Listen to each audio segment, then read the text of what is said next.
Mesdames et messieurs, bonjour, bonsoir et merci d'être là. Ils font beaucoup parler d'eux. Ils se retrouvent dans nos champs et pourquoi pas dans nos plats. Il s'agit bien sûr des OGM. Nous poursuivons notre série d'émissions sur les OGM. Aujourd'hui, on aborde les risques potentiels que ces OGM pourraient avoir. Mais d'abord, on va suivre le billet de la semaine.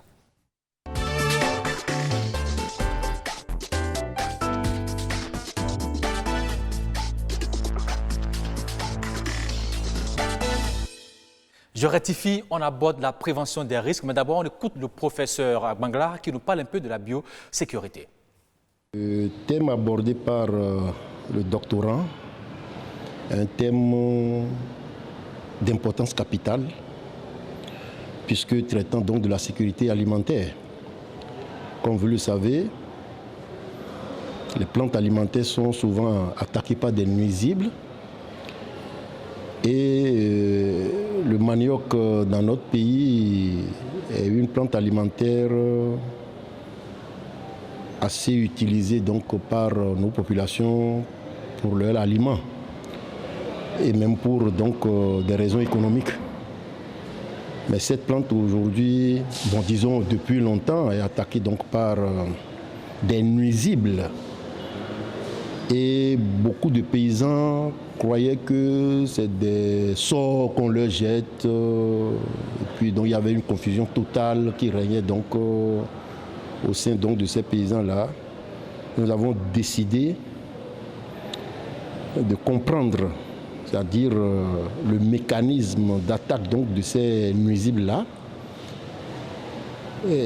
leur diversité, leur variabilité, etc., pour mener une lutte plus efficace contre ces nuisibles afin d'accroître la production, n'est-ce pas, du manioc.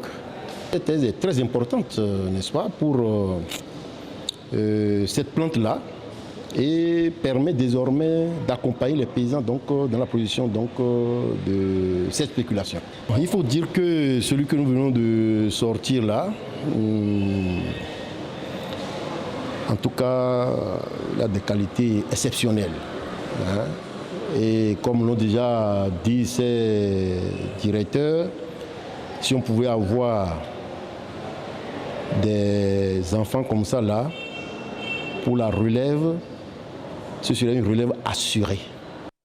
C'est bien sûr professeur Agbangla qu'on ne présente plus, qui nous parlait bien sûr d'un de ses doctorants qui a soutenu une thèse sur bien sûr la biosécurité. Il qualifie un peu le travail mené par cet étudiant, aujourd'hui docteur bien sûr. Alors mon invité n'a pas changé, c'est le même. Il a nom Luc Martin-Roukari. Bonsoir. Bonsoir monsieur le journaliste. Vous êtes expert en biosécurité et développement durable. Vous êtes aussi docteur en gestion de l'environnement et avocat au barreau ici à Cotonou. C'est vrai. Merci d'être là. Alors, c'est vrai qu'on a déjà démarré cette série d'émissions sur les OGM. J'aurais bien voulu quand même qu'on fasse quelques rappels. Les OGM sont déjà ici, en Afrique de l'Ouest. Vous répondez oui ou non? Je le confirme, mais dans des pays précis. Je ne dis pas au Bénin. Au Burkina, c'est connu. Au Nigeria, c'est connu. Au Ghana, c'est connu. Pour ne citer que ces trois pays-là, en Afrique de l'Ouest. Mais il y a d'autres qui se préparent à venir. Mais il n'y a pas que ça. Vous allez en Afrique, je dépasse le cadre de l'Afrique de l'Ouest, vous allez en Afrique du Sud, vous allez en Ouganda, au Kenya. Ben oui, les OGM sont déjà là, en Égypte, etc.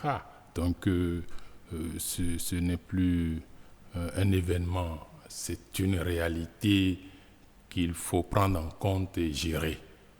Ben chez nous, on reste tout le temps encore, on n'est pas encore sûr si cela est déjà présent ou pas.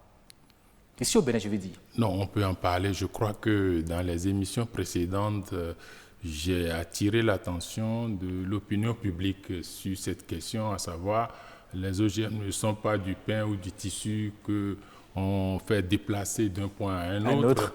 Et que pour qu'il y ait OGM dans un pays, ça obéit à des conditions. J'espère qu'aujourd'hui, on va en parler. Justement. Voilà. Alors justement, c'est quoi ces conditions pour que ces OGM puissent entrer de façon, j'allais dire, selon les normes du pays, dans un pays, enfin, d'entrer dans un pays comme le nôtre, le Bénin? La toute première précaution, c'est la mise en œuvre, l'application de ce que nous appelons accord préalable en toute connaissance de cause, APC, qui s'applique dans un contexte donné, c'est-à-dire que il faut que le pays qui a besoin d'un OGM, qui veut l'importer, ma foi, en fasse la demande et que l'exportateur, le pays ou la société, l'entreprise qui veut l'exporter au demandeur, je veux dire, qu'il puisse lui envoyer un protocole qu'on appelle, il faut qu'il lui notifie pour dire tel OGM, je précise bien, dont tu as besoin, voici les spécifications, tu les vérifies et si tu es d'accord, ben voilà, on pourra. Et lui, il reçoit cette notification, il doit répondre dans un délai, généralement 90 jours, puis voilà, si il constate que tout est bon, alors à ce moment-là, il peut avoir dans le mécanisme d'envoi, de transfert. Vous avez dit si tout est bon. Oui, tout est bon. C'est une expression un peu banale pour que l'opinion publique puisse me suivre. Il faudrait qu'il réponde. Il accuse réception de cette notification pour dire oui, ça correspond aux informations que tu as données, aux informations techniques que tu as données. Ouais. Si ces informations ne sont pas exactes, si elles ne sont pas vérifiées par une expertise, une évaluation, eh bien, il peut rejeter. Parce que celui qui envoie engage sa responsabilité. L'exportateur engage sa responsabilité. Donc, il faut que les informations qu'il met sur un tel OGM pour dire voilà son identité, voilà ses caractéristiques, vous vérifiez chez vous, vous répondez, c'est la décision en fait. Une fois que la décision est prise, eh bien, le transfert peut se faire. Et c'est d'ailleurs de ce transfert qu'il s'agit dans le protocole qui parle donc des mouvements transfrontières. Voilà. Et c'est à ce moment seulement que le pays qui le désire peut avoir l'OGM sur son territoire. Donc, quand on dit l'OGM circule, non, ça obéit à des conditions réglementées pour tout le monde. Alors pour le contexte béninois, est-ce qu'on pourrait dire qu'on n'a pas encore respecté toutes ces conditions pour que cela puisse entrer? Nous n'avons même pas encore une loi. Voilà. Il faut d'abord une loi interne. C'est-à-dire que le protocole, il faudrait que je vous situe un peu. Le protocole additionnel, pas additionnel, le protocole de Cartagena sur la prévention, parce que c'est essentiellement sur la prévention des risques biotechnologiques. Et donc, ce protocole, déjà, en son article 1er, pour parler de son objectif, a pour objectif de présenter, n'est-ce pas, a pour objectif, n'est-ce pas, de contribuer à assurer un degré adéquat de protection pour le transfert, la manipulation et l'utilisation sans danger des organismes. L'objectif est clair. Ensuite, article 2.1 dit chaque pays partie au protocole doit prendre des mesures sur tous les plans administratifs, juridiques, politiques, techniques, scientifiques, ressources humaines, avant de pouvoir l'adopter. Et met principalement en place des institutions pour ce faire, notamment une autorité nationale compétente.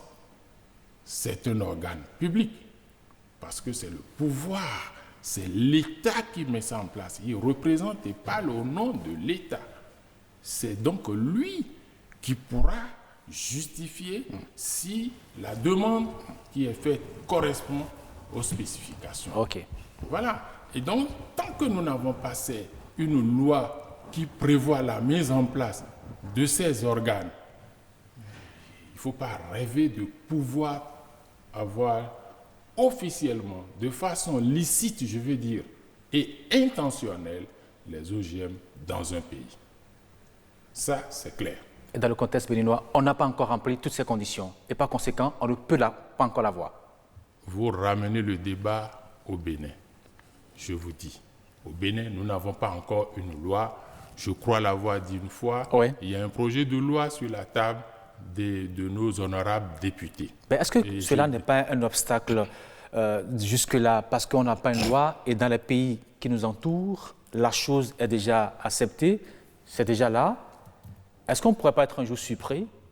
Il appartient à l'État béninois et à tous ceux qui, dans le secteur, y trouvent un intérêt, une pertinence pour le développement durable de notre pays, eh bien, de faire le débat, d'informer l'opinion, d'attirer l'attention des pouvoirs publics sur le retard que nous accusons, en tout cas en ce qui concerne le Bénin. Je parle de retard parce que c'en est un réellement. Actuellement, je peux vous dire que tous les États, les 17 États de l'UEMOA, de la CEDEAO, du SILS, sont 17, se sont mis ensemble depuis plus de, disons, 8 à 10 ans maintenant, pour essayer d'avoir un règlement communautaire concernant justement la biosécurité et la gestion de la sécurité des OGM sur notre continent, sur notre espace régional. Et je peux vous dire que depuis le 5 février 2015, ce règlement a été adopté par le Conseil des ministres de l'UEMOA, qui fait office de d'autorité régionale de la biosécurité. Ensuite, depuis 2017, du 14 au 16, si ma mémoire est bonne, eh bien, la commission de l'UEMOA a déjà avalisé eh bien, les actes, les règlements d'exécution du règlement lui-même. Encore que le règlement s'impose à tous les États membres. Donc, si nous restons dans notre coin ici, nous ne voulons pas, et ce n'est pas bon, etc., ces règlements s'imposent à nous. Nous allons nous dépêcher de nous arrimer à ça. Ça, c'est indiscutable, puisque nous sommes membres de l'UEMOA, membres de CEDEAO, membres de SILS. Et par conséquent, il faut qu'on s'y conforme. Il faut avancer. Il faut faire pour le mieux. Il y a déjà sur les 17, 8 pays qui ont déjà adopté une loi. Ben, il en reste encore 9. Pourquoi voulez-vous que le Bénin soit le dernier, soit dans parmi ceux qui gardent l'antenne? Ben, il y en a encore 9, justement, Maître Roncarin.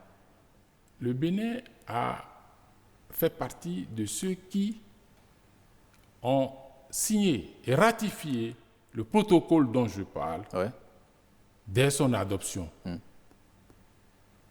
Vous m'entendez? Depuis 1994 à ce jour-là. Vous imaginez, pour la mise en application, on en est là. Pourquoi on a signé? Ça n'honore pas notre pays. Et pourtant, c'est un instrument capital du développement durable. Alors, qu'est-ce qui pourrait expliquer, selon vous, Maître Roncarin, cette nonchalance qu'on constate par rapport à l'application, à l'acceptation, ou bien, du moins, à ce vote de ces tests qui traînent encore sur la table des députés? Monsieur le journaliste, vous m'amenez sur un terrain que je n'aurais pas trop souhaité développer ici parce que c'est une question qui relève de l'État et de la seule volonté d'abord de l'État. Ben vous êtes l'une des rares personnes qui s'y connaissaient bien dans le domaine. Pourquoi ne pas l'expliquer davantage aux gens, à nos décideurs, pour qu'ils aillent? C'est ce qui justifie ma présence ici. Exactement, justement. C'est pour ça que je veux quand même qu'on explique davantage. Oui, si c'est cela, il y a tout simplement une volonté politique Qui manque, c'est ça? qui n'est pas encore fermée, affirmée en la matière. Surtout, je rappelle que notre pays a pris un moratoire, je l'ai dit ici, de 5 ans qu'il a renouvelé. Ce n'est qu'en 2013, ici, que c'est terminé, parce que de 2002 à 2008, et puis à 2006, et puis après, il y a un autre renouvellement. Pendant ce temps, tout est bloqué, on a gelé. Le motif, c'est pas mesure de précaution. Il faudrait, on ne sait pas ce que c'est. Mais ce temps est passé. Le monde avance. Et donc, ça a dû jouer un peu. Mais maintenant, je crois que les nouvelles autorités ont certainement compris l'importance de cet outil dans le développement industriel, agricole, alimentaire, médical et social. C'est pour ça que j'ai été heureux de savoir qu'il y a un projet de loi sur la table des députés. Ouais, Projet de loi, du reste, j'en suis bien informé, puisque à l'époque, je fus l'expert consultant qui a proposé l'avant-projet de cette loi, qui a suivi son cursus et qui aujourd'hui est là. J'entends le défendre pour qu'il soit adopté. Est-ce qu'il ne faut pas jouer un rôle de lobbying pour accélérer un peu les choses de votre position? Lobbying venait au secours de tous ceux qui pensent comme moi. Je ne suis pas seul. Vous avez présenté tout à l'heure le professeur Bangla. Ouais. Il y a beaucoup d'autres éminences. Le professeur Zoudi Epon, le professeur Corneille. Je peux en citer. Il y en a dans le pays. Et nous avons été formés pour ça. L'UEMOA nous a formés. Nous faisons partie des rares citoyens béninois qui ont été formés par l'UEMOA dans près de 15 sessions.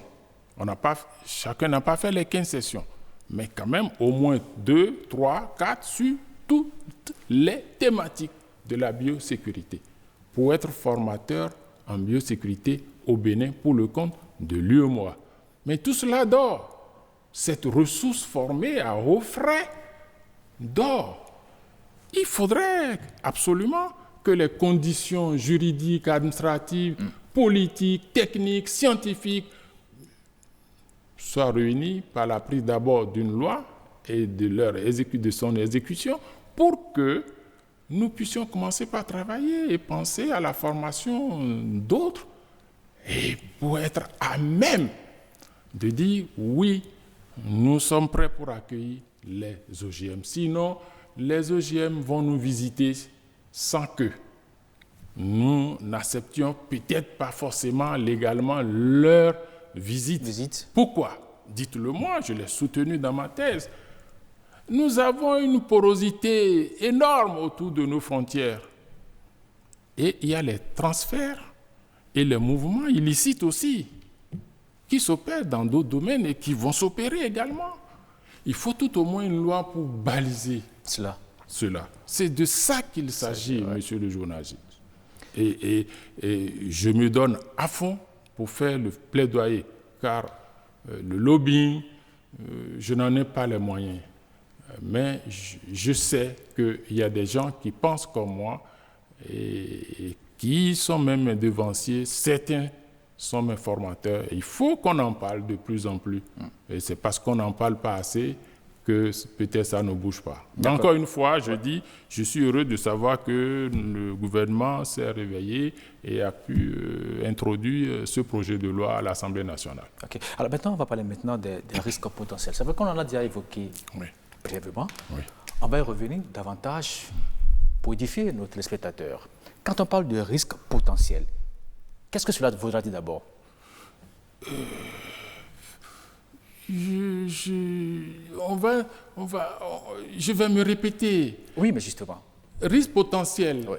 Quand on dit vous êtes potentiellement dangereux. dangereux. Vous êtes potentiellement... Non, je vais pas prendre, il ne faut pas prendre le mot dangereux. D'accord. Vous êtes potentiellement riche. OK. Ça veut dire que vous avez des aptitudes. Si vous les mettez en valeur, vous pourrez être riche. Pas riche en argent seulement, parce que c'est ça que tout le monde voit, mais riche en beaucoup de choses. Si vous avez du cœur, vous avez une bonne conduite, parce que vous avez reçu une bonne éducation, vous suivez les lois de votre pays, vous êtes un bon citoyen, vous faites vraiment du civisme, vous avez des chances d'avancer. Mais si vous n'en avez pas, on ne peut pas penser que vous pourriez devenir telle ou telle chose. OK? C'est de ça un peu qu'il s'agit. Ce qui est potentiel, c'est ce qui peut arriver. Mais ce n'est pas ce qui est arrivé. Vous avez dit qui peut arriver. Qui peut arriver? Nous sommes là dans notamment en cette matière, nous sommes dans une incertitude. On n'a aucune preuve que ça doit arriver. Mais ça peut arriver. Ben oui, c'est scientifique. S'il n'y a pas cette incertitude dans la science, il n'y a pas de recherche, il n'y a pas d'avancée. C'est pour ça, c'est des scientifiques de toutes les disciplines qui ont conçu ces documents-là. Sur près de 10 ans, en 92, la convention a été signée, a été adoptée à Rio de Janeiro. Mais c'est seulement en 2000 que le protocole là est sorti, le protocole de Cartagena, qu'on appelle protocole additionnel, parce qu'on a déjà prévu que, attention, les risques, il faut prendre des mesures pour les réduire ou les éliminer si on peut. Mais c'est 10 ans encore après, 2010, que le protocole additionnel est arrivé pour dire, bien attention, si malgré les précautions, il y a quand même des dommages, il faut qu'on trouve les responsables et il faut qu'ils réparent et qu'il faut qu'ils payent. D'où le protocole additionnel de Nagoya, Kuala Lumpur. Vous comprenez? Ouais. Pour vous dire que quand vous voyez ces accords, ces instruments internationaux n'ont pas été fabriqués du jour au lendemain comme on pourrait s'asseoir et faire. Non, c'est une négociation de haute portée internationale qui a duré des années. Donc, c'est sérieux. Le vrai problème, c'est de pouvoir se les approprier, de les appliquer. Notre mal, c'est que nous n'aimons pas les tests, nous ne voulons pas les respecter, mais nous sommes pressés de les prendre, nous sommes pressés de les édicter, mais après, on fait comme si on ne sait pas. C'est ça le fond de la question. Il faut sortir de là. Parce que sans ça, nous ne sommes pas dans un état de droit. Absolument. Et justement, il y a toujours dans ces différents tests des mesures de prévention de ces risques. Mais bien sûr, il n'y a que ça dans le protocole de Cartagena. C'est pour ça que je vous dis. Première des choses, l'article 2.1, il dit il faut que les parties au protocole prennent toutes les mesures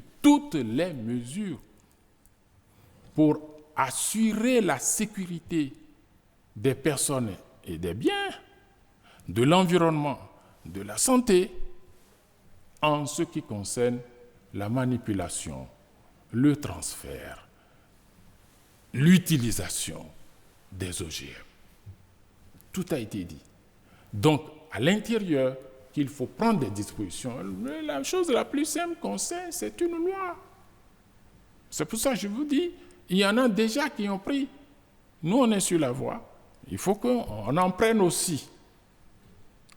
Et cette loi dit, voilà, il faut mettre telle institution. Autorité nationale, comité scientifique, comité consultatif pour prendre l'avis des personnes qui s'y connaissent, pour qu'on puisse apprécier si tel OGM est bon pour notre pays ou ne l'est pas. Ça dépend de nos objectifs. Alors, est-ce que vous pouvez nous donner de lecture quand même de quelques dispositions qui nous parlent un peu des mesures de prévention qu'on pourrait prendre, par exemple, dans le protocole de Nagoya que vous avez en face de vous là? Oui, mais écoutez, ça va être une simple lecture. Si vous me donnez l'occasion, j'aimerais insister sur ce qui est déjà fait. Alors, qu'est-ce qui est fait, alors, justement? Alors, on peut dire que quelque chose a été quand même fait, parce qu'il ne faut pas passer son temps à dire rien n'est fait, les gens n'avancent pas, etc. Qu'est-ce qui est fait, Maître Onkarin? Pour mon pays, je peux dire aujourd'hui qu'il y a un projet de loi à l'Assemblée nationale. Mais ça ne suffit pas. Non, je veux dire, mais nous avons un cadre national de biosécurité. Okay. Nous avons un comité national de biosécurité. Est-ce que ce comité Le fonctionne ministère de l'Environnement et du cadre de vie ouais, suit ça. Nous avons une loi. Nous avons un projet de loi qui est en cours. Il suffit que cette loi sorte. Je dis, notre retard a été lié ou dû quelque part au... Je ne vais pas revenir encore sur ce mot. Hein? Que nous avons eu pendant 10 ans. Oui, parce qu'on a pris 2 fois le moratoire. Voilà, sinon, généralement, le Bénin est premier. Alors, le Burkina, la Côte d'Ivoire, le Mali, le Togo à côté de nous, le Niger, le Sénégal, et tous, le Ghana, le Nigeria. Donc, nous devons avancer. C'est de ça qu'il s'agit. Bon, bientôt, on est là. Et les personnes ressources, même si nous ne sommes pas aussi nombreux, il y en a pour former d'autres. Et il faut que le gouvernement débourse de l'argent pour qu'on forme d'autres. Parce que la formation, c'est une question de temps. Et il faut planifier ça. Ça, c'est pour mon pays. Mais sur le plan régional, maintenant, quelque chose d'extraordinaire a été quand même fait. Parce que j'ai parlé tout à l'heure de l'UEMOA qui nous a formés. Mais, écoutez, dans chacun des pays d'abord de l'UEMOA, presque les 8, à chaque fois, il y a au moins 10 personnes qui sont donc sélectionnées, je dis bien sélectionnées, en fonction de leur niveau et d'un dossier pour participer à une formation, à un atelier. Et cela s'est passé. Et ça, aujourd'hui, je peux vous dire que dans tous les pays de l'UEMOA, c'est cela. Le Ghana, le Nigeria n'ont pas attendu cela, et ils sont même encore plus en avant. Aujourd'hui, l'UEMOA, par son projet régional de biosécurité, a installé dans ces 8 pays des laboratoires de biotechnologie. Ça fonctionne toujours, ces laboratoires? Eh bien, parfaitement. Il y en a au Bénin ici. Tu as présenté tout à l'heure, professeur Agbangla. Mais c'est lui. Mais c'est parce qu'il n'y a pas une loi qui autorise ces choses-là. Il est obligé, il tourne les pouces, il fait autre chose. Alors qu'à l'extérieur, c'est une grande éminence. Il faut appeler son nom et tu comprendras. Mais parfois, les gens disent quand même qu'il y a des multinationales qui sont derrière ces financements. Et puis voilà, on est très prudent. Monsieur le journaliste, si vous pouvez m'épargner de cela pour que j'avance. Écoutez, multinationales ou non, est-ce que les biotechnologies modernes apportent au développement durable? Je veux quelqu'un devant moi pour me dire non.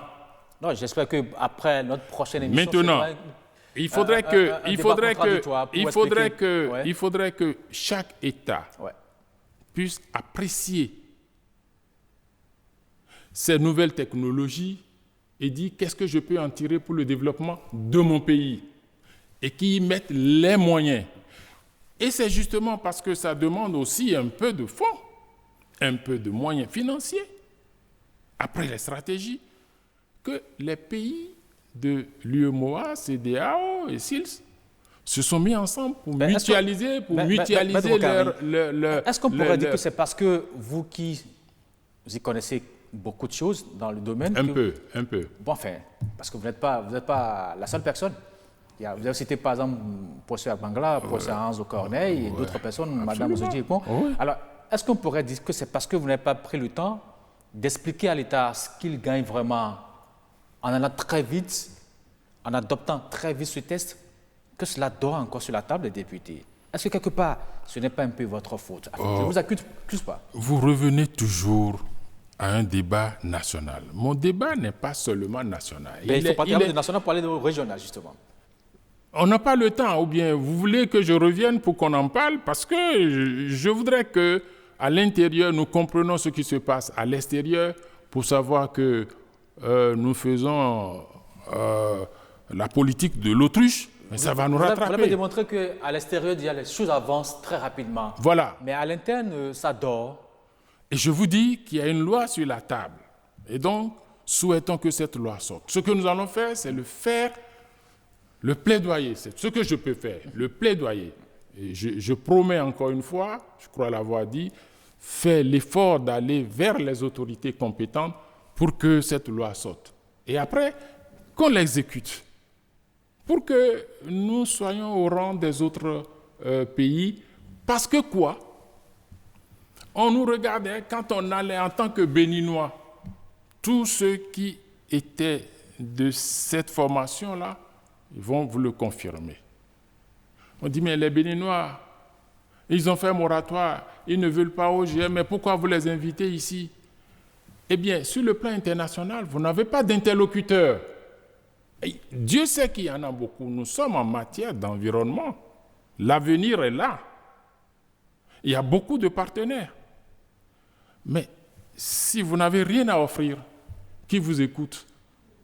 Et les gens se battent pour ça. Moi, j'ai été à un COP-MOP à Pyeongchang, en Corée du Sud.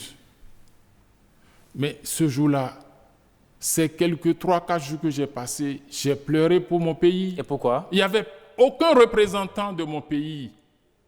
Je le dis, je peux le prouver. Le siège était vide. Mais j'ai vu des délégations, des experts qu'on a envoyés partout, ils travaillent. Nous venons en assemblée générale plénière, ils sont là à faire des débats, mais vous vous demandez, mais qu'est-ce qui se passe? Le monde entier, parce que c'est l'ONU qui organise ça. Ils quittent, nous quittons, on fait les commissions, mais allez voir les gens en train de parler. Il faut travailler dans les commissions pour comprendre comment le monde avance. Ils quittent là, chacun rentre dans son hôtel, et puis c'est de petits groupes qui se forment encore pour réfléchir et de prendre des positions.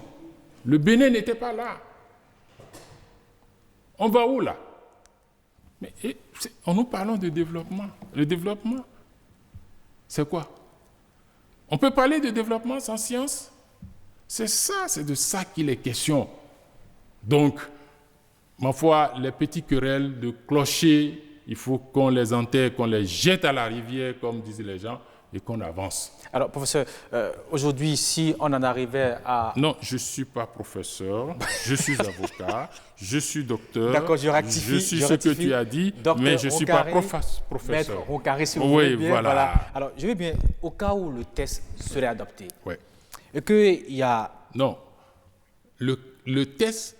Le projet de loi sera adopté, qu'il soit amendé ou pas, il faut qu'il soit adopté. Voilà, enfin, je me mets un peu moi dans le... Il faut souhaiter ça, sinon justement... vous n'êtes pas avec moi. Et si, là, je ne suis pas d'accord avec vous. Si, je suis avec vous justement. Enfin, moi, je suis pressé que ce test soit adopté parce qu'on est en retard par rapport aux autres pays. C'est bon. Alors, une fois ce test adopté, s'il y a des problèmes, qui est-ce qui peut corriger cela? S'il y a des problèmes. Problèmes liés bien sûr à l'entrée des OGM. Problème. Moi, je veux parler lorsque les risques viennent et qu'on a des dommages. Des dommages, voilà. C'est ça? C'est le thème approprié, dommages. Voilà. OK. Vous savez, on n'est pas dans un monde parfait. On aura beau, au prix d'un test, le meilleur du monde, ça n'existe pas. Dans son application, il y aura peut-être quelques défaillances, et même si il est appliqué à sa perfection, la nature étant ce qu'elle est, il peut bien y avoir quelques risques qui vont entraîner des dommages. C'est pour ça que le protocole additionnel a été adopté après étude. Pour éclairer par rapport au dommage. Dans ce cas, s'il y a un dommage, vous savez, celui qui l'a causé, il sera le réparateur. C'est simple. Principe de droit tranquille, simple que nous utilisons depuis Napoléon. Et que dit concrètement le test par rapport au dommage? C'est, si vous voulez qu'on définisse, vous allez dire, mais c'est quoi le dommage? Justement, oui, c'est quoi le dommage? Qu'on lise un peu Alors, cette partie, pour qu'on comprenne c'est quoi le dommage. C'est quoi le dommage? Comment cela se repart, ce dommage? Écoutez, pour qu'on puisse parler de dommage, excusez-moi, je vais y aller rapidement. Il y a essentiellement deux critères. Le dommage doit être mesurable et il doit être également significatif. On met quoi dans mesurable? On met quoi dans significatif, le dommage? Ben, vous pouvez pas c'est dire... à l'échelle d'un pays, d'une ville, que le dommage est significatif? Non. Le moment venu, vous allez voir, laissez-moi le définir puisque vous voulez que je vous en parle. Allez-y. Le dommage s'entend d'un effet défavorable sur la conservation et l'utilisation durable de la diversité biologique, en tenant compte des risques pour la santé humaine, qui est mesurable et qui est significatif. Qu'est-ce que ça veut dire significatif? Oui.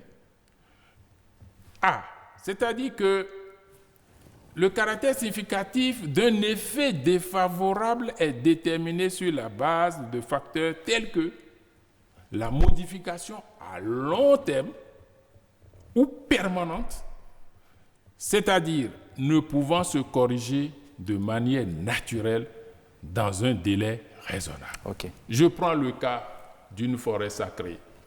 Je prends d'un champ brûlé ou complètement laminé par les produits, etc. Donc, 2, l'ampleur des modifications qualitatives ou quantitatives nuisent aux éléments constitutifs de la diversité biologique. Vous voyez un peu? 3, la réduction de la capacité dont les éléments constitutifs de la diversité biologique disposent, il ne peut plus les fournir. Mais quand vous avez tout ça, tous ces éléments réunis, on peut réellement dire qu'il y a dommage. Le dommage, ce n'est pas que vous avez utilisé un OGM, vous avez toussé ou bien il y a eu des oiseaux qui sont passés, quelques-uns sont tombés et disent « Oh, voilà, c'est les OGM, etc. » Non, ce n'est pas ça. Pourquoi? Oui. Je vais vous dire. Oui. Pourquoi? Parce que, je l'ai dit à l'entrée, on ne laisse pas circuler n'importe quel OGM. C'est l'OGM qui, a priori, ne comporte pratiquement aucun risque, aucun danger pour la population, pour l'environnement, qui est mis dans l'environnement. La communauté internationale veille d'une manière ou d'une autre quand même. On ne peut pas mettre des produits toxiques, des organismes toxiques dans l'environnement pour tout le monde. Ce n'est pas possible. Vous voyez ce qui se passe avec Covid-19? Parce que ce virus n'a pas été contrôlé. Jusqu'ici, on ne nous a pas dit d'où il est sorti. Vous avez parlé de Covid-19. Ça veut dire qu'en manipulant, les choses peuvent nous échapper. Non, c'est ce que je vous dis. Il y a un protocole. Il y a les bonnes pratiques de laboratoire qu'il faut observer. Il y a le stewardship. Vous contrôlez depuis la création jusqu'à la fin et de l'existence de l'organisme. Après tout, on est des humains. Mais non, ce n'est pas une question d'humain. Tout homme est faillible. Hein? Écoutez, nous sommes en science et la rigueur est là. Alors, vous dites qu'en science, on ne fait pas d'erreur, c'est cela? L'erreur n'est pas tolérable. Vous voyez, Mais ça peut arriver. vous voyez comment on forme nos médecins, nos docteurs? Mais parfois, il y a des erreurs qui s'y glissent dans le traitement. Oui, mais écoutez, il y a un pourcentage très minimum qui est réservé pour ça. L'idéal, c'est de réduire cela. Et c'est pour ça qu'on ne fait plus rien aujourd'hui au pifomètre. Il faut que la science dise c'est cela. Que les scientifiques, le monde scientifique soit d'accord à l'unanimité. C'est là le plus important. Vous avez vu, le professeur Raoul dit ceci, il y a bagarre, d'autres disent cela, il y a bagarre. Il faut qu'ils s'entendent là-dessus. Moi, j'ai avalé des comprimés avant de venir ici aujourd'hui. Je ne te le cache pas. Tu en as peut-être pris, mais tout le monde en prend. Je n'en suis pas malade, au contraire, bon, ça m'aide un peu. Risque, à titre préventif, c'est cela. Ça a été étudié. Ouais. C'est ça la question. Donc, il ne s'agit pas de dire, bon, il y a erreur, on va faire. Oui, bien sûr, il peut y avoir. Mais on dit, lorsqu'il y en a, celui qui a causé cela, il faut qu'il répare. Donc, la responsabilité doit être posée et la réparation doit être faite. Mais ce n'est pas souhaitable. La prévention des risques vise à préserver au maximum la sécurité de l'environnement et de la santé humaine et animale. C'est ça l'objectif. Et pour ça, il faut de bons techniciens, il faut de bons scientifiques, il faut les former, il faut de l'argent, il faut que l'État sorte de l'argent. Vous comprenez ce que je dis? Pour faire d'autres dépenses d'investissement, l'État ne lésine pas sur les moyens. Mais il faut demander peut-être aux scientifiques dans les laboratoires. Vous voulez dire que c'est aussi une dépense de souveraineté nationale? Absolument. Puisque le protocole est signé par chaque État. Ouais. Donc chaque État souverain a signé et dit « j'assume ». Il ne faut pas attendre quelqu'un. Maintenant, dans les relations internationales, il y a bien ce qu'on peut appeler le partenariat. Et là, c'est un autre problème. Donc, il faut attirer l'attention des gouvernants là-dessus. Il faut que la société civile se réveille aussi. On dort. Et puis on dit, oui, l'État doit tout faire. Vous avez vu ça où, dans quel pays? Les pays que nous appelons démocratiques et tout, encore qu'il y a point d'interrogation, même quand vous rentrez dans ces pays. Bon, encore qu'il faut que cette société civile aussi comprenne ce qu'on appelle OGM, justement. Non, mais pas forcément OGM. Ce que je dis, je dépasse un peu le cas d'OGM. Okay, d'accord. Nous dormons et nous voulons que le pouvoir vienne nous donner tout dans notre lit, dans notre salon. Ce qui n'est pas possible. Ce n'est jamais possible. Et ceux qui critiquent, s'ils sont aux affaires, ils feront pareil si on ne met pas la pression. C'est comme ça. C'est la vie qui est comme ça et c'est l'homme qui est comme ça. Vous êtes papa à la maison. Votre salaire ou votre revenu, je ne sais pas ce que ça fait. Votre enfant demande un vélo, un autre demande une voiture, quelqu'un d'autre veut aller faire les études aux États-Unis, etc. Vous avez quel moyen pour faire ça? Ça, c'est votre famille. Vous gérez. Vous allez à l'essentiel. Ah, mais papa, lui, il n'entend pas, il se met en costume, il sort, mais j'ai des problèmes. Ben non, mais il est irresponsable. C'est ce qui arrive à chacun de nous qui arrive à l'État. Tout à fait. Il s'agit de comprendre. Le rôle de l'État est d'expliquer, voici ce qu'il y a dans la caisse et voici ce que nous pouvons faire. On peut pas tout faire. C'est ça le vrai problème. Ouais. Voilà, c'est tout. Laissons ces débats de côté, mais la réalité, je pense qu'il faut d'abord prendre une loi, réglementer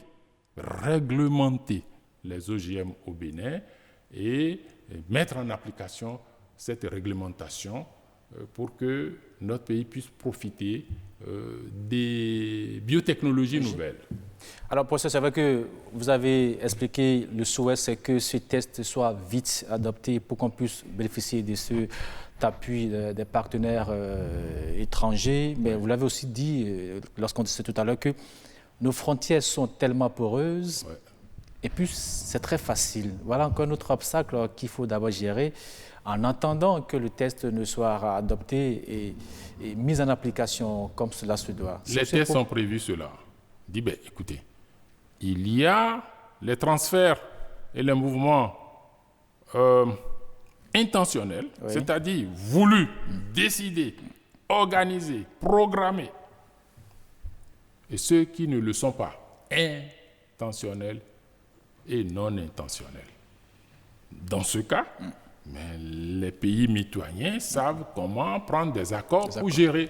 Voilà, il n'y a pas de problème. Et là, dans ce cas, on pourra contrecarrer un peu. Bien sûr, bien sûr.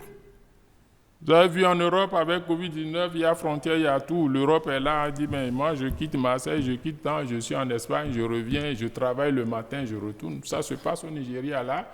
Il va à Badagry, il travaille, il revient, il est au Bénin, il vit, etc. Non, le monde est un village planétaire. Mais, même si nous sommes dans ce monde, chacun à sa chambre, occupe-toi bien de ta chambre. C'est ça le vrai problème. Alors, maître, votre ami, il est là, on va le recevoir rapidement sur ce plateau, c'est bien Henri Fachina. Alors, Henri Fachina, bonsoir, venez rapidement parce que le temps est déjà fini. J'arrive à point. Harry, comment? Ça va? Ça va, ça va. Alors, on a parlé quand même beaucoup des OGM. On est revenu un peu sur le contexte, le mot d'abord OGM, les risques, bien sûr, du fait que les OGM sont déjà en Afrique de l'Ouest, pas professeur, maître Oukari, j'y arrive, maître Oukari, mais peut-être que vous irez un jour professeur, pourquoi pas? Non, ben écoutez, aujourd'hui, je peux enseigner à l'université. Oui. Encore faudrait-il que ma demande soit faite et que l'acceptation vienne, et en ce moment, je serai professeur d'un rang. Voilà.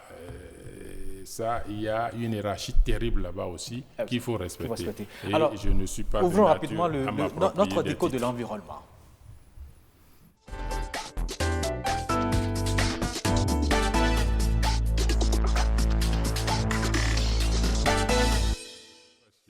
Rebonjour Henri Fachina.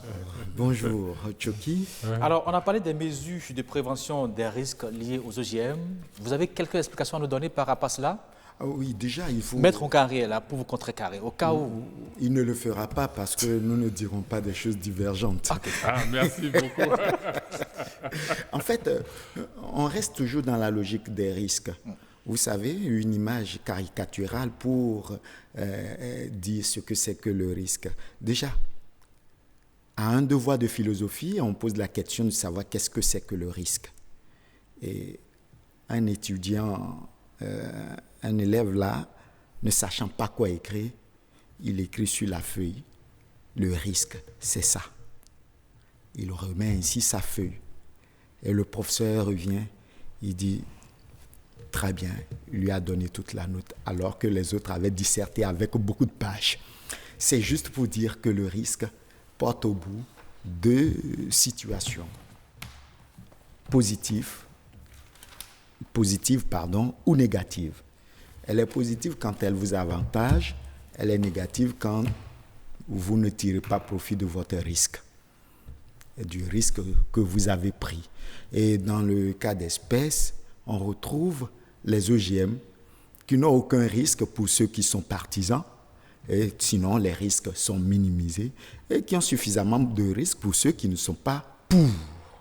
Et de cette façon, quand on prend les risques, on peut tout de suite constater que sur un pan, pour ceux qui sont pour, il n'y a pas de risque parce que ça apporte plus de bénéfices. Donc, ils vous diront tout ce que ça apporte, plus de productivité, ils vous parleront d'une certaine qualité, ils vous parleront de beaucoup de choses qui rentrent en ligne de compte pour favoriser la présence des OGM. Par contre, pour ceux qui sont contre, alors là, ils vous diront non, il y a le couvert végétal qui perd sur le plan de son authenticité. Le naturel va fuir par la fenêtre.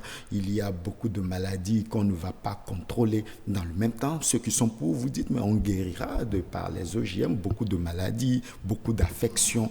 Et tout part du risque. on a commencé, on court le risque d'utiliser les OGM en attendant de voir ce que ça deviendra.